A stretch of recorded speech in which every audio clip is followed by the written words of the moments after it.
A história do futebol tem vários momentos importantes, isso é inegável. Podemos falar aqui de 1863, quando o esporte como conhecemos surgiu.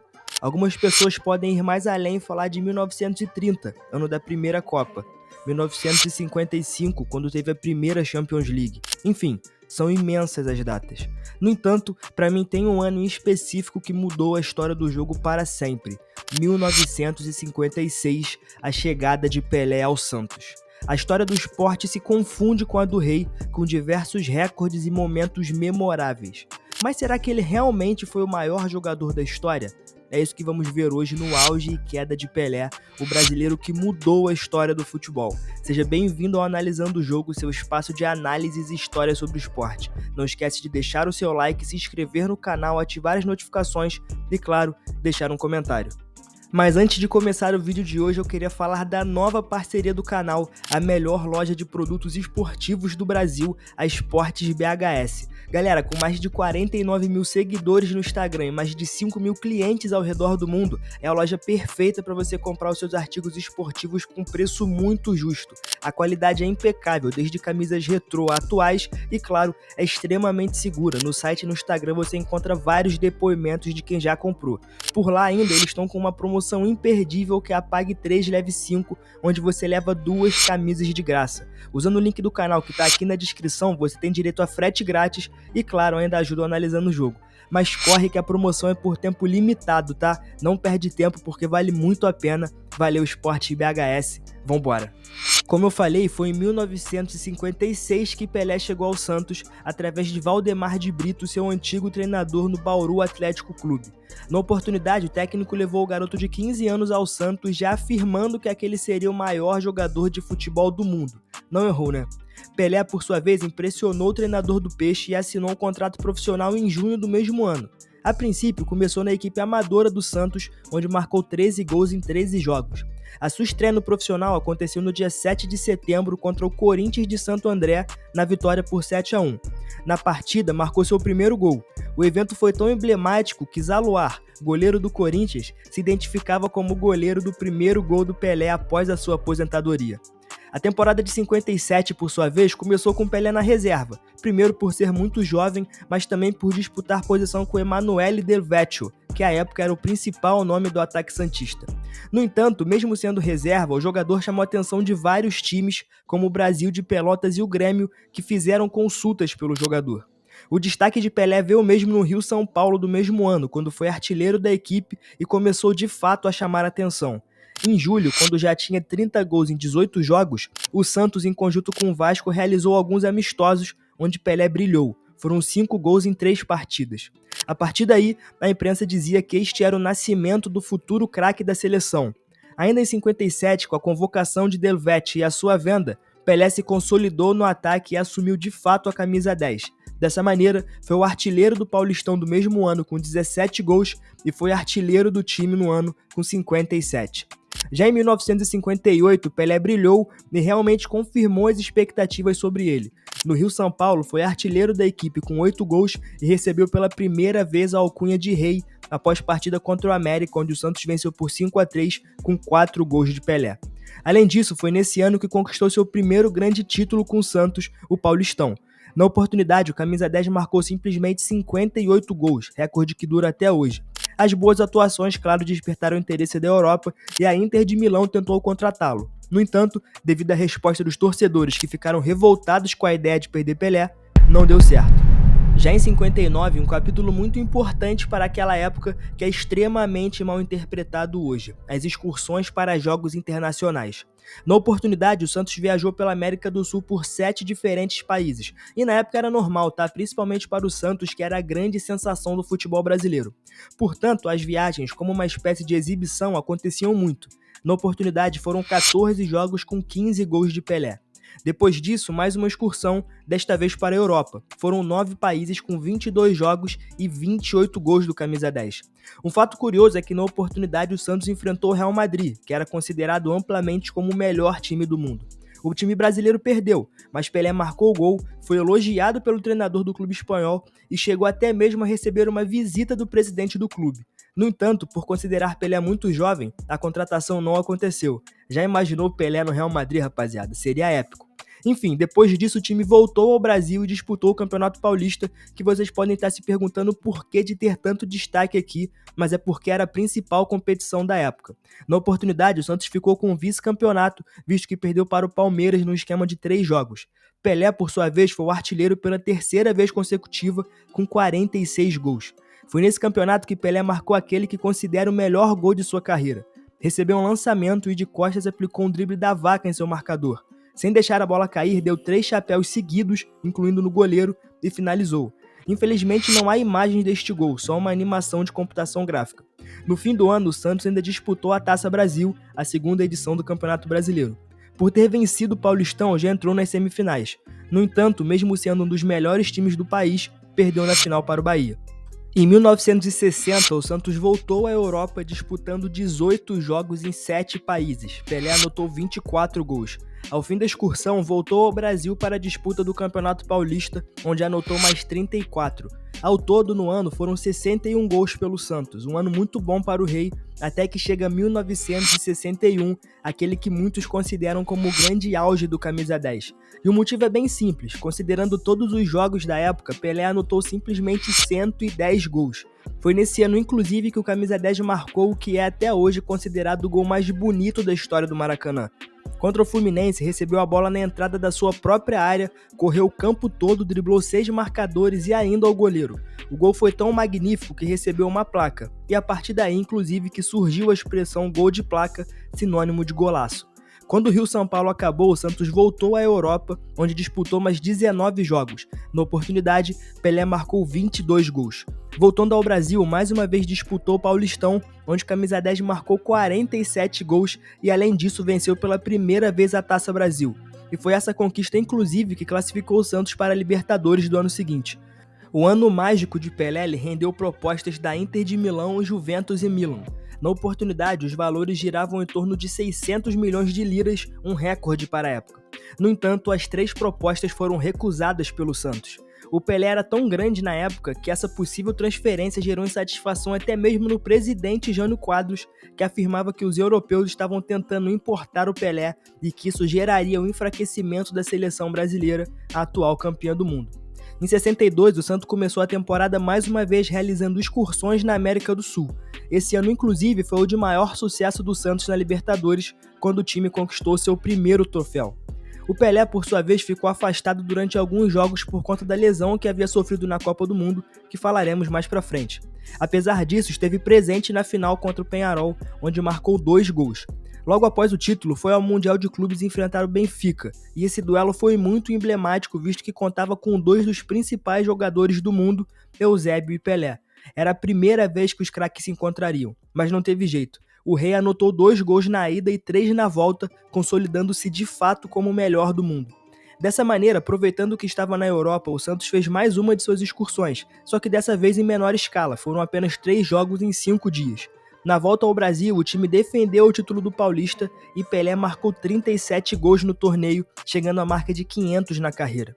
Além disso, na oportunidade, enfrentou o Botafogo na final da Taça Brasil, confronto que ficou conhecido como o maior jogo do mundo. E não é difícil entender o motivo do nome, eram os 2 times base dos 2 títulos mundiais do Brasil. A vitória, como podem imaginar, foi do Santos. Além disso, ainda em 62, Real Madrid, Juventus e Manchester United tentaram sem sucesso a contratação de Pelé. Já em 63, jogou o Rio-São Paulo e foi o artilheiro do torneio com 14 gols. Além disso, também foi artilheiro do Paulistão pela 7ª vez consecutiva, dessa vez com 22 gols. Por fim, o ano ainda contou com a Libertadores. O Santos, por ter vencido a edição anterior, começou nas semifinais contra o Botafogo. O primeiro jogo terminou empatado, mas na volta o Santos venceu e se classificou para a final, que foi contra o Boca Juniors, onde o Santos venceu os 2 jogos e sagrou-se bicampeão continental.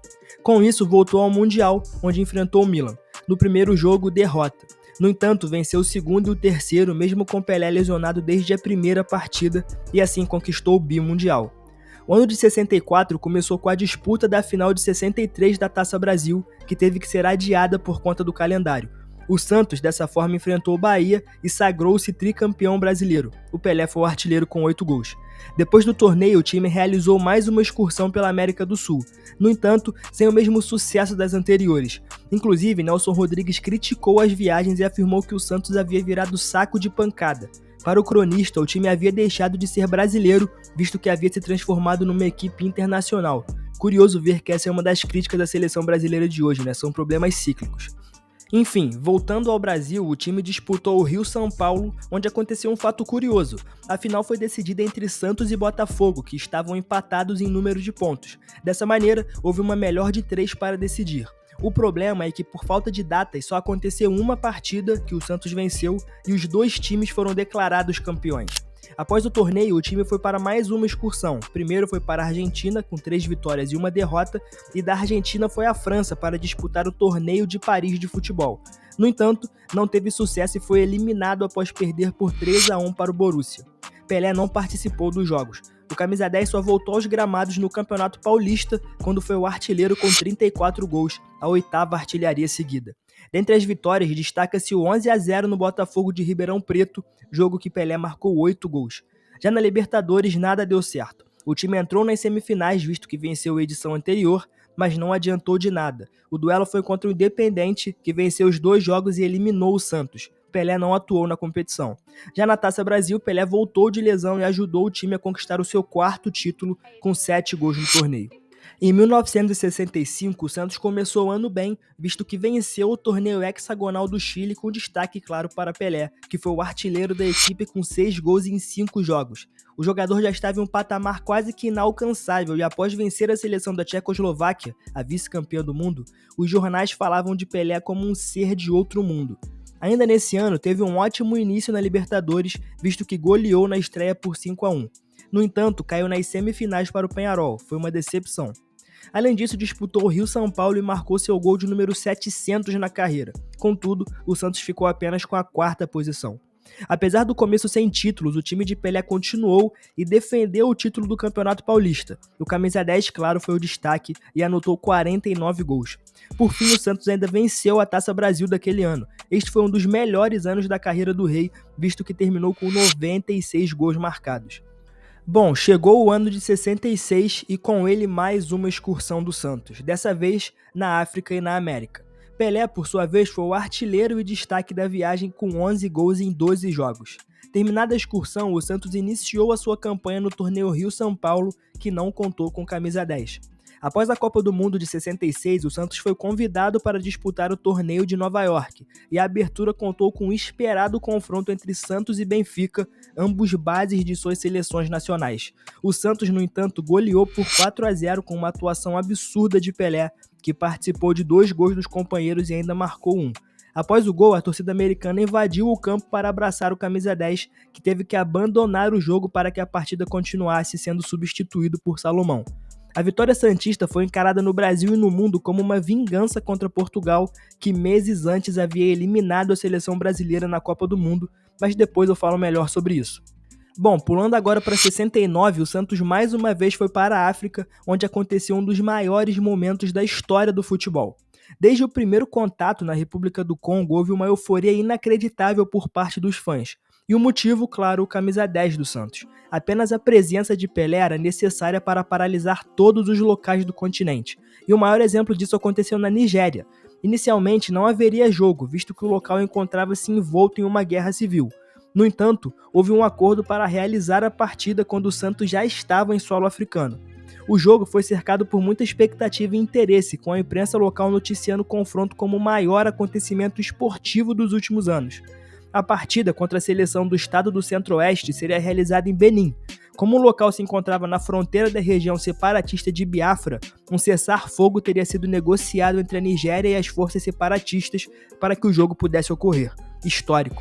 Além disso, foi em 69 que saiu o 1000º gol de Pelé. O gol saiu no dia 19 de novembro contra o Vasco da Gama, time de coração do camisa 10. A marca histórica veio de pênalti. Após o gol, Pelé correu para a bola beijando-a. O jogador foi cercado por jornalistas e carregado por dirigentes do clube.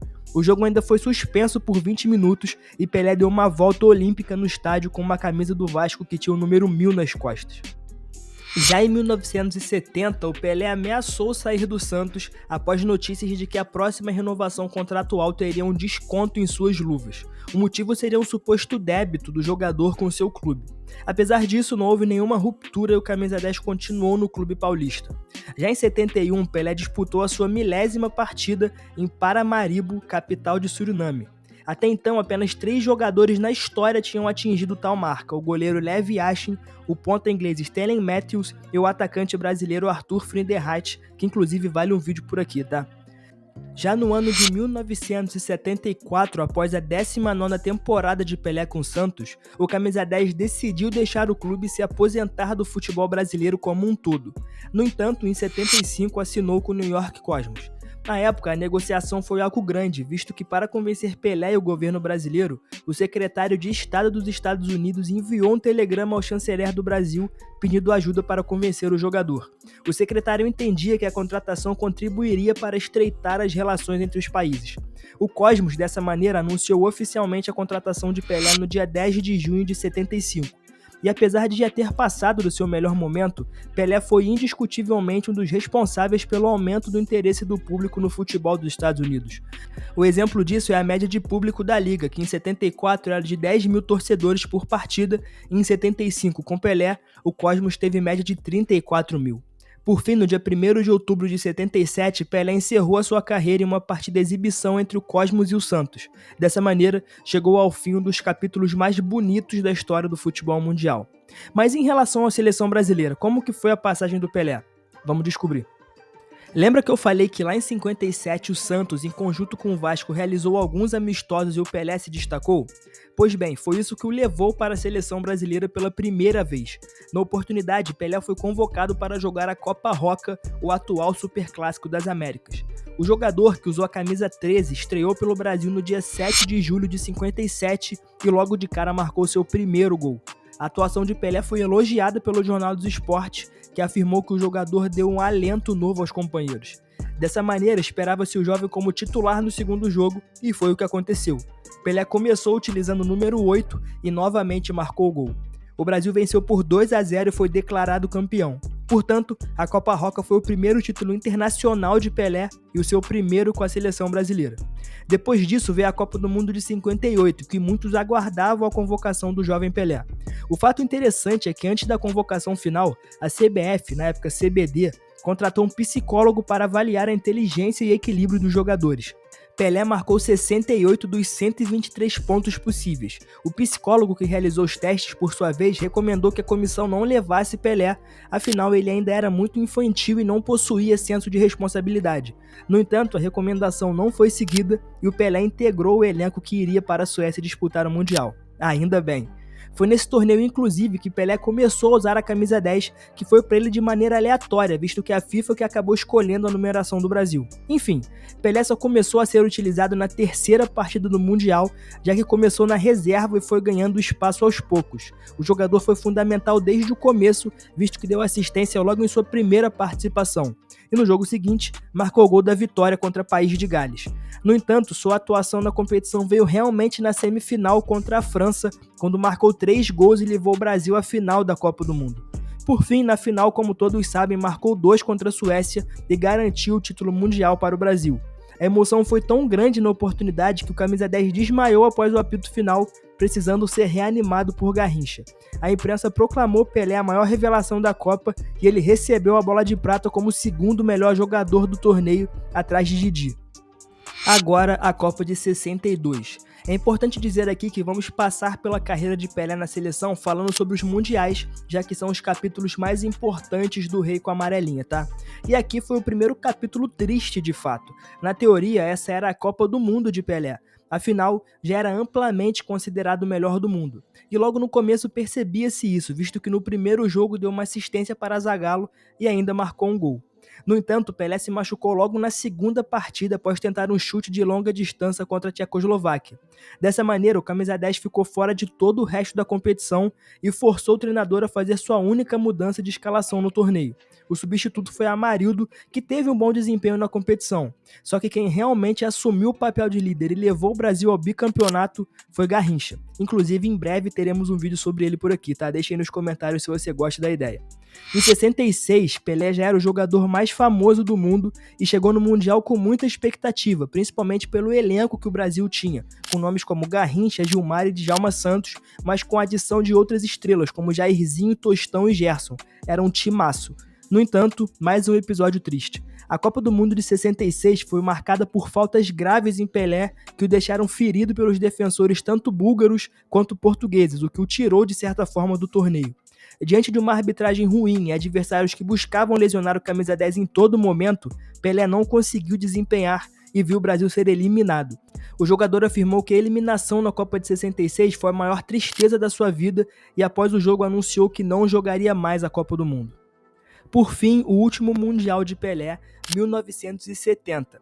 Aqui temos aquela que para mim é a melhor versão do rei, o meia armador ponta de lança que faz todo o jogo girar ao seu redor. Mas quase deu errado, tá? Já que Pelé foi convocado no início de 69, mas recusou.